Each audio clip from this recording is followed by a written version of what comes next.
बीडमधील मसाजोगचे जे प्रकरण घडले संपूर्ण महाराष्ट्राला या प्रकरणासंदर्भात माहिती झालेली, मात्र त्या तत्पूर्वी आपण बघू शकतो की बीडमध्ये वाल्मिक कराड यांच्यावरती खंडणीचा गुन्हा दाखल झाला आहे. तो खंडणीचा गुन्हा खोटा असल्याचं जे वारंवार त्यांचे समर्थक म्हणतात. त्या संदर्भात वाल्मिक कराड यांच्या समर्थनार्थ तो गुन्हा तात्काळ वापस घ्यावा किंवा पाठीमागे घ्यावा यासाठी बीडच्या जिल्हाधिकारी कार्यालयासमोर बेमुदत जे उपोषण आहे किंवा आंदोलन आहे करतायत. मयुरी खेडकर आहे, मयुरी बांगर आहेत आपल्यासोबत, त्यांच्याशी मी बातचीत करण्याचा प्रयत्न करणार आहे. तर काय सांगाल, तुम्ही आंदोलन करताय, आंदोलनातून प्रमुख मागणी काय आहे तुमची? मी काल माझी प्रमुख मागणी सर्वांसमोर मांडलेली आहे की मी अण्णांवर टीका करणाऱ्यांच्या निषेधार्थ हा उपोषण करत आहे. मागणी तुमची काय असणार आहे? प्रमुख मागणी की अण्णावरील जो खंडणीचा गुन्हा आहे ते मागे घेण्यात यावा, ही माझी प्रमुख मागणी आहे. अण्णाची नाहक बदनामी थांबवावी, अण्णाच्या नावावर चिखलफेक जे करणारे लोक आहेत त्यांच्यावर कारवाई व्हावी, ही माझी मुख्य भूमिका. पाहायला गेलं आपण बघू शकतो की वाल्मिक कराड यांच्यावरती गुन्हा दाखल आहे खंडणीचा केस पोलीस ठाण्यामध्ये. कधी पाहायला गेलं तर CID कडनं चौकशी वारंवार त्यांच्या परिवाराची होती, त्यांच्या पत्नीची होती, असं आहे. या संदर्भात तुम्ही दुसरीकडे म्हणता की गुन्हा वापस घेतला पाहिजे. तुम्ही त्या संदर्भात निवेदन दिले का? पोलीस अधीक्षकांना भेटलात का? हो, मी सगळ्यांना निवेदन देऊन आले. जिल्हाधिकारी साहेबांना निवेदन दिलंय, पोलीस साहेबांना मी निवेदन देऊन आले. हा जो खंडणीचा गुन्हा आहे हा 6 महिन्यापूर्वीच त्याची आहे म्हणजे अंमलबजावणी केलेली. तर तुम्ही 6 महिन्यानंतर कसं काय तो गुन्हा बाहेर काढता? बरं, तुम्ही बाहेर काढला त्याच्यामध्ये अण्णांचं कुठं स्पष्ट नाव आलेलं आहे का? त्या खंडणीच्या गुन्ह्यामध्ये अण्णाचं कुठेही स्पष्ट नाव नाही. अण्णांच्या नावाचा कोणीही स्पष्ट उल्लेख केलेला नाही. तरी तुम्ही अण्णांच्या नावावर चिखलफेक करता, हे तात्काळ थांबलं पाहिजे. 15 तारखेला केज पोलीस ठाण्यामध्ये गुन्हा दाखल आहे. त्याच्यामध्ये जे की मग वाल्मिक कराड असतील किंवा मग सुदर्शन गुले असेल आणि विष्णू चाटे असतील, त्यांचा त्या FIR मध्ये हे नाव उल्लेख आहे.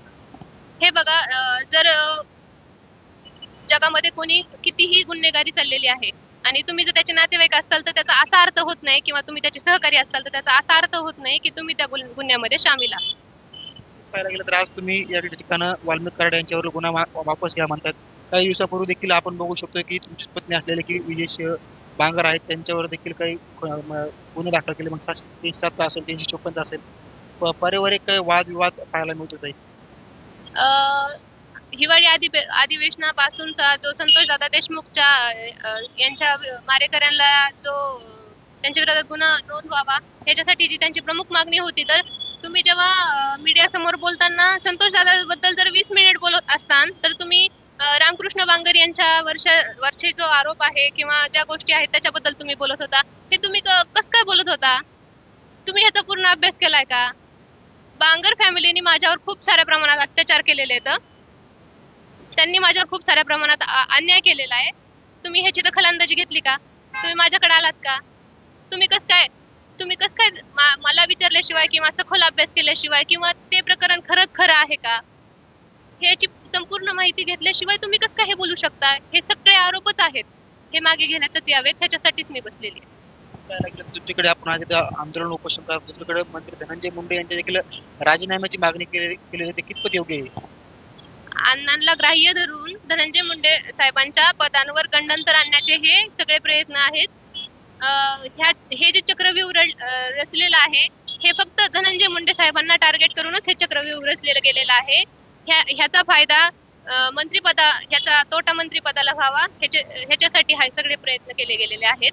आणि मला एक बोलायचंय की ज्यांनी बांगर फॅमिली आणि संतोषदादा देशमुख हे 2 प्रकरण एकत्र घेऊन इथून मागे जे बोलले गेलेले आहेत त्यांनी त्यांची भूमिका स्पष्ट करावी की त्यांना संतोषदादा देशमुख यांना न्याय पाहिजे का त्यांना मंत्रीपद पाहिजे. त्यांनी त्यांची भूमिका स्पष्ट करावी, ही माझी मागणी आहे त्यांना.